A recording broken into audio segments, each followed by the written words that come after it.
Good morning, friends. Paul here. It's Christmas morning, and I'd like to read Rudolph the Red-Nosed Reindeer, published in 1939 by Montgomery Ward department store in Chicago.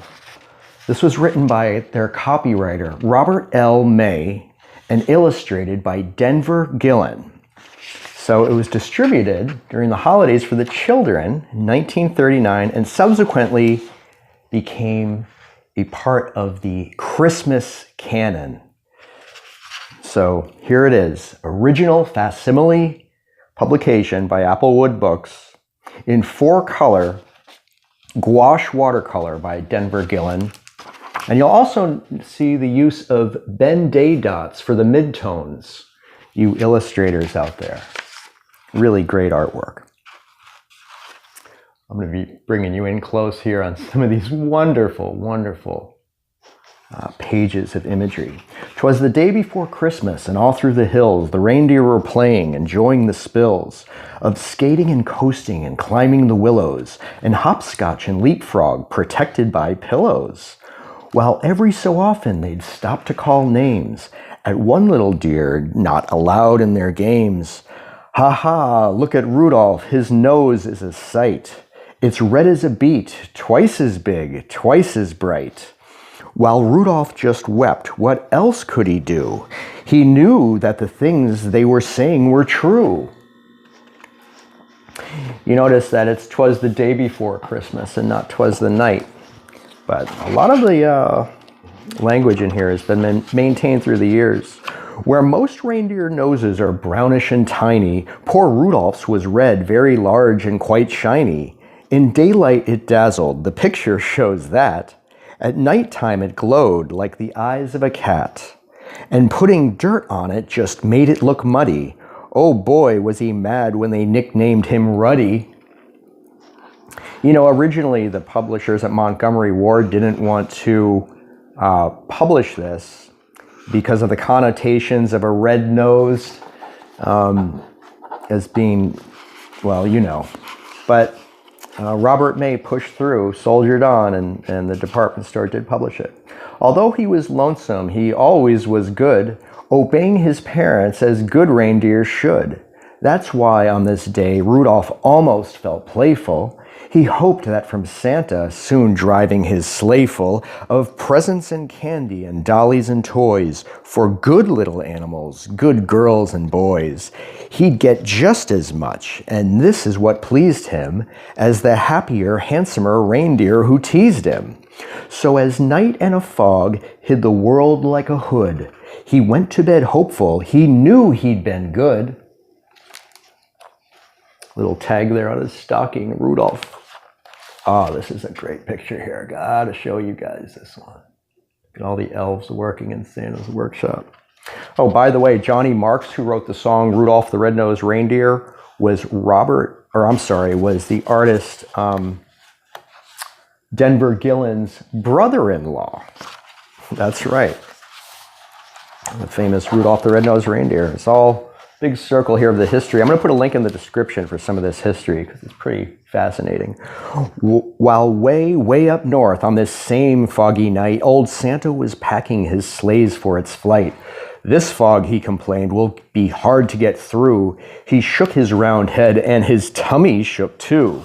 Without any stars or a moon as our compass, this extra dark night is quite likely to swamp us.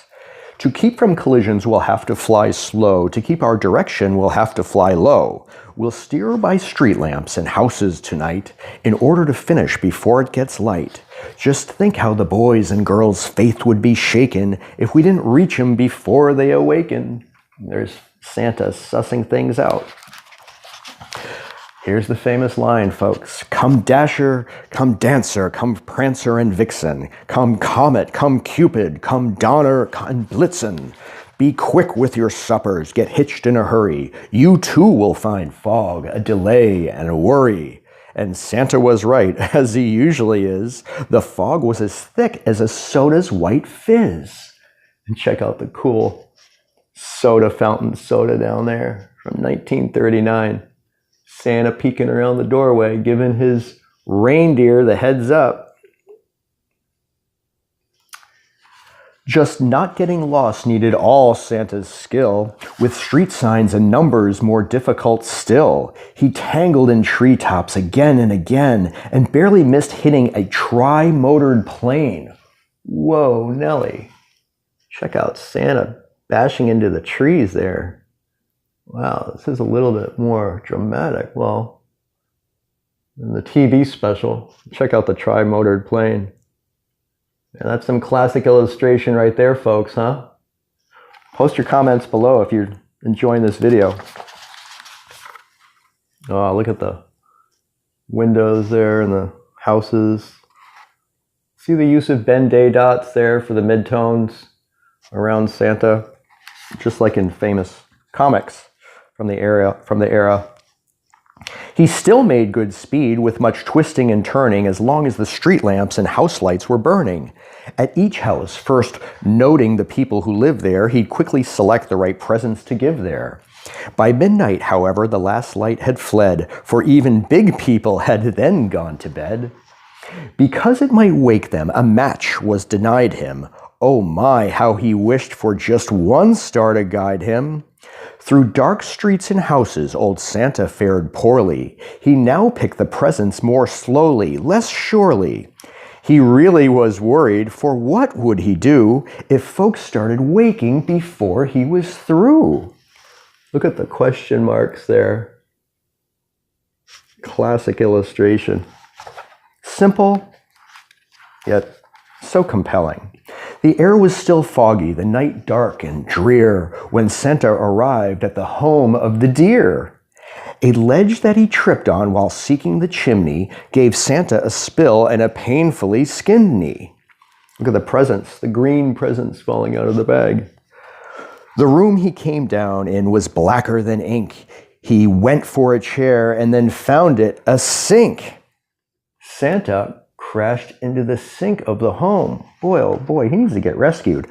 The first reindeer bedroom was so very black, he tripped on the rug and fell flat on his back.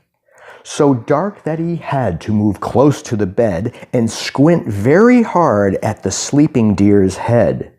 Before he could choose the right kind of toy, a doll for a girl or a train for a boy. But all this took time and filled Santa with gloom while he slowly groped toward the next reindeer's room. The door he just opened when, to his surprise, a dim but quite definite light met his eyes. The lamp wasn't burning, the glow came instead from something that lay at the head of the bed. And there lay, but wait now, what would you suppose? The glowing, you guessed it, was Rudolph's red nose. Check it out. There's the moment of truth. So this room was easy. This one little light let Santa pick quickly the gifts that were right. How happy he was till he went out the door. The rest of the house was black as before, so black that it made every step a dark mystery. And then came the greatest idea in all history. He went back to Rudolph and started to shake him, of course very gently, in order to wake him. And Rudolph could scarcely believe his own eyes. You just can imagine his joy and surprise at seeing who stood there so real and so near, while telling the tale we've already told here. Poor Santa's sad tale of distress and delay, the fog and the darkness and losing the way, the horrible fear that some children might waken before his complete Christmas trip had been taken. And you, he told Rudolph, might yet save the day. Your wonderful forehead may yet pave the way for a wonderful triumph. It actually might. Old Santa, you notice, was extra polite to Rudolph regarding his, quote, wonderful forehead. To call it a big shiny nose would sound horrid. There they are, discussing the plans. I need you, said Santa, to help me tonight, to lead all my deer on the rest of our flight. And Rudolph broke out into such a big grin, it almost connected his ears and his chin. A note for his folks, he dashed off in a hurry. I've gone to help Santa, he wrote, do not worry. Said Santa, my sleigh I'll bring down to the lawn. You'd stick in the chimney, and flash, he was gone. Now, here's Rudolph penning a note to his folks. You can see the inkwell and the dip pen in his little hoof. So Rudolph pranced out through the door, very gay, and took his proud place at the head of the sleigh. Look at the fellow reindeer. Wow, who's joining us? And the nice little house there with the snowbank on the roof. The rest of the night, well, what would you guess? Old Santa's idea was a brilliant success. And brilliant was almost no word for the way that Rudolph directed the deer and the sleigh. In spite of the fog, they flew quickly and low, and made such good use of the wonderful glow from Rudolph's forehead at each intersection that not even once did they lose their direction. Now, the signs say New York, South Pole, and Rabbitville. And there's Rudolph leading the way over the villages and the peaceful houses, silent in the night. They're approaching here the house of one Richard Rabbit. While as for the houses and streets with a sign on them, they merely flew close so that Rudolph could shine on them. To tell who lived there, to tell who lived where, and just what to give whom, they'd fly by each window and peek in the room. Old Santa knew always which children were good, and minded their parents and ate as they should, so Santa selected the gift that was right, while Rudolph's forehead gave just enough light. It all went so fast that before it was day, the very last present was given away. The very last stocking was filled to the top, just as the sun was preparing to pop. And there is daylight on Christmas morning. This sun woke the reindeer in Rudolph's hometown. They found the short message that he'd written down, then gathered outside to await his return. And were they excited, astonished to learn that Rudolph, the ugliest deer of them all, Rudolph the Red-Nosed, bashful and small, the funny-faced fellow they'd always called names and practically never allowed in their games, was now to be envied by all far and near, for no greater honor can come to a deer than riding with Santa and guiding his sleigh, the number one job on the number one day.